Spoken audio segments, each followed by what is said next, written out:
Hi, I'm Kaylee, And I'm Quest. and we're going to talk about the 19th century education in America. So, what did the classroom look like?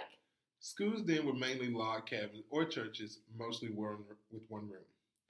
Teachers would have to teach all the grades, and there was small classroom setting, with the school mainly being one room at the time. It wasn't big enough for the average class that we have today, which is 22.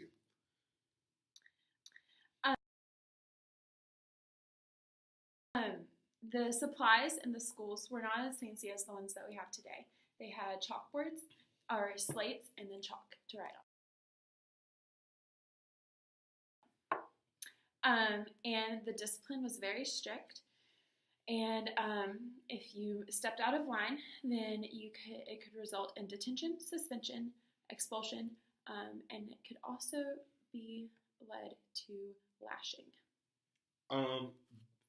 Then at the time, there were no lunch provided at the school. They had to bring it from home. The only people that attended school back then were white people who could afford it. Younger girls did not go to school until a certain age because they had to work in the house with their moms. And African Americans could not afford to go to school. And on top of that, at the time, slaves were not allowed to be educated.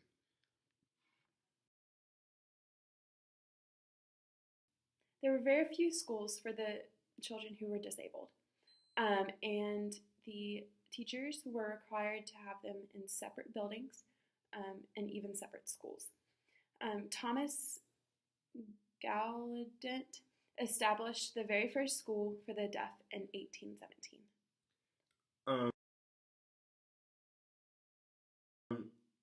Native Americans. Missionaries taught the Native American children on the reservation. The U.S. tried to form the Native American, especially children, to look and act like white children. This was called assimilation.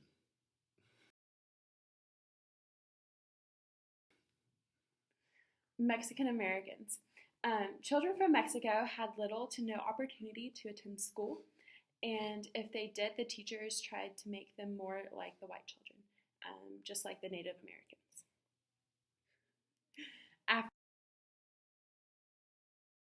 African Americans.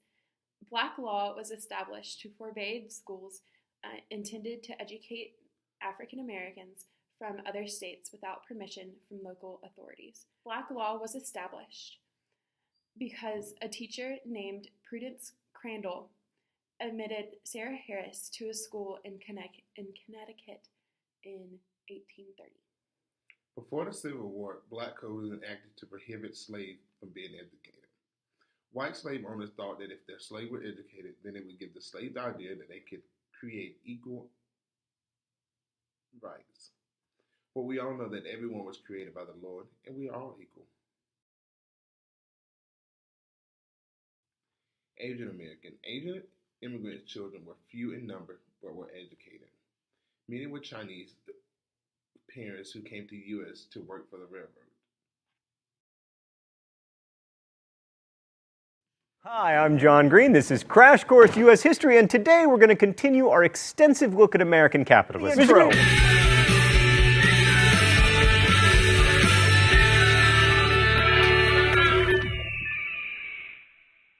So last week we saw how commercial farming transformed the American West and gave us mythical cowboys and unfortunately not so mythical Indian reservations. Today we leave the sticks and head for the cities, as so many Americans and immigrants have done throughout this nation's history. At the turn of the century, the population of the 23 square miles of Manhattan Island was over 2 million, and the combined 5 boroughs had a population over 4 million. But while New York gets most of the attention in this time period, and all time periods since, it wasn't alone in experiencing massive growth. Like my old hometown town of Chicago, after basically burning to the ground in 1871, became the second largest city in America by the 1890s. Also, they reversed the flow of the freaking Chicago River, probably the second most impressive feat in Chicago at the time. Much of the growth had to do with the phenomenon that this period is most known for: immigration. Of course, by the end of the 19th century, immigration was not a new phenomenon in the United States. After the first wave of colonization by English people and Spanish people and other Europeans, there was a new wave of Scandinavians, French people, and especially one group of immigrants to discriminate against: the Chinese. Chinese immigrants, overwhelmingly male, had been coming to the United States, mostly to the West, since the 1850s to work in mines and on the railroads. They were viewed with suspicion because they looked different, spoke a different language, and they had strange habits like regular bathing. By the time the Chinese Exclusion Act went into effect in 1882, there were 105,000 people of Chinese descent living in the United States, mainly in cities on the West Coast.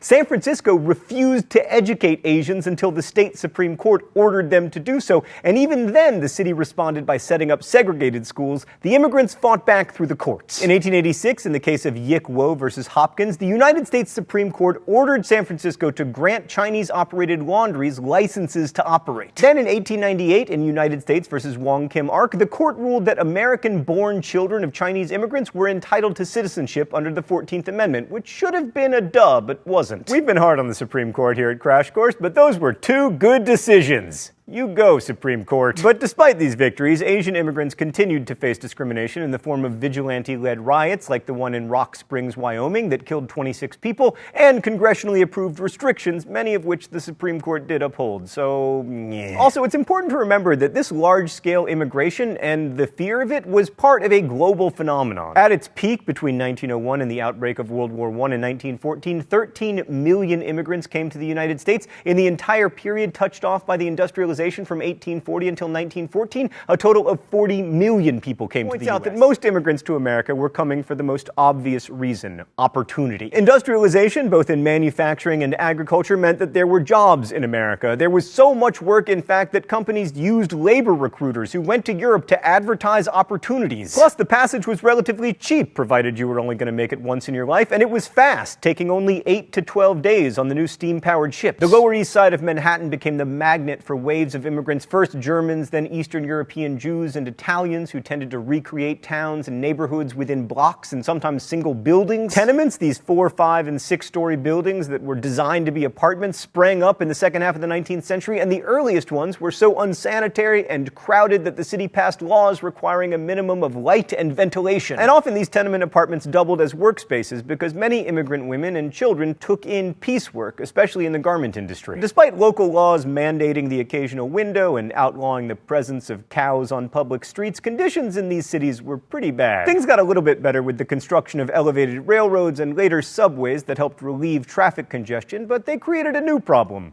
pickpockets. So, the important people that were involved in the development of education. The first one was James Pillant. He created the blackboard in 1801. He helped save money on paper and ink because it was so expensive back then. The board helped a teacher explain stuff in class instead of going to each student and to explain it to them. And then Horace Mann was the Secretary of Education, and he made great strides in lengthening the school year.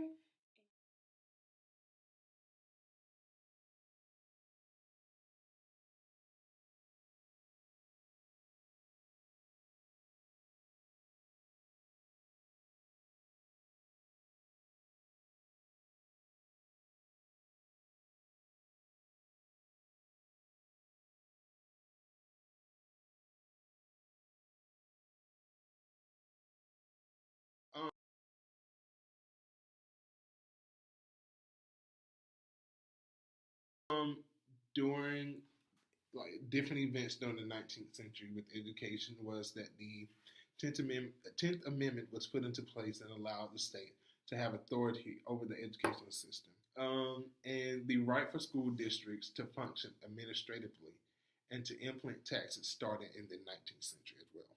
The ideals that came about in the 19th century for education. The first one was conservationism, and it was a commitment to traditional values and ideas with opposition to change and innovation. The second one was liberalism. This one was the holding of liberal views. And then the last one was Romanticism, which was the movement in the arts and literature that originated in the late 18th century and emphasized inspiration, subjectivity, and the primacy of the individual. Good morning, history class, and today I will be teaching you the history of education. I'll be focusing in America. Now, mainly I'll be looking from 1800 to 1850 in the early century. So I want you to travel with me all the way from Kamloops all the way over to St. Louis in America. This is where it all started. Now that we're in St. Louis, we are focusing on the first schoolhouse that opened in 1808. It was a one-room schoolhouse. More states followed, like Georgia, but their public schools started to close in the 1800s because children often had to work to support their family.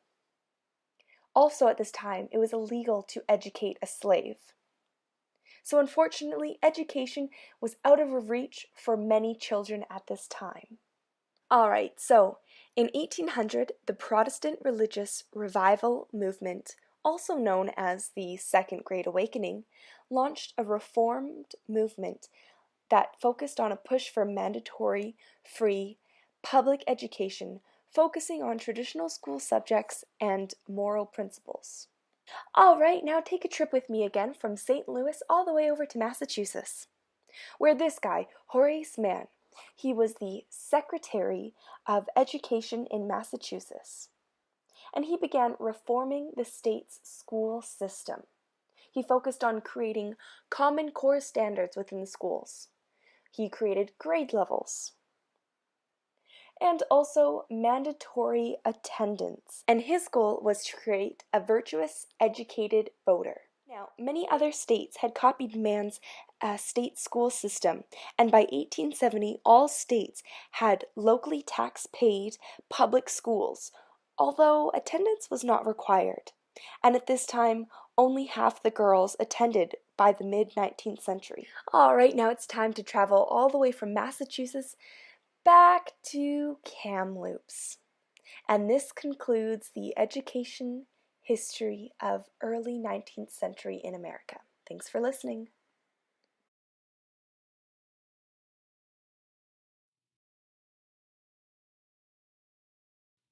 So, some fun facts.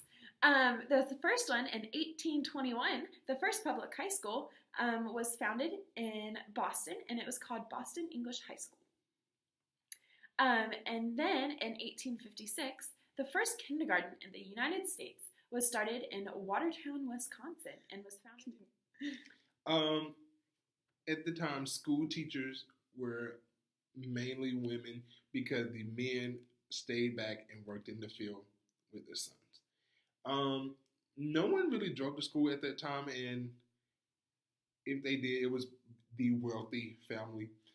Mostly everyone either got dropped off or walked to school. And it were different schools for different subjects and or grades. We hope that you learned something new about the education in the 19th century.